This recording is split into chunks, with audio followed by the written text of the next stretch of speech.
Praise the Lord. ஆண்டவருடைய நாமம் மகிமைப்படட்டும். ஒரு நிமிஷத்திலே ஒரு வார்த்தையை நாம் கவனிப்போம்.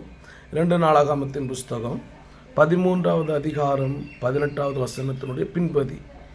தங்கள் பிதாக்களின் தேவனாகிய கர்த்தரை சார்ந்து கொண்டதினால் மேற்கொண்டார்கள். பாருங்க, நம்முடைய பிதாக்களின் தேவனாகிய கர்த்தரை சார்ந்து கொள்ளும்போது மேற்கொண்டார்கள் என்று சொல்லி பார்க்கிறோம்.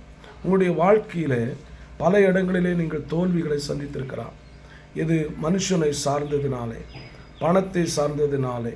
ஆனால் இங்கே என்ன சொல்லப்படுகிறது என்று சொன்னால், அவர்கள் கர்த்தரை சார்ந்திருக்கும் போது அவர்கள் மேற்கொண்டார்கள் என்று சொல்லப்படுகிறது. ஆம், கர்த்தருடைய பிள்ளையே, நீங்களும் கர்த்தரை சார்ந்து வாழும்போது, கர்த்தரோடு கூட வாழும்போது உங்கள் வாழ்க்கையில் எல்லா விதத்திலையும் எல்லா காரியத்திலையும் மேற்கொண்டு இந்த உலகத்திலே வாழ முடியும்.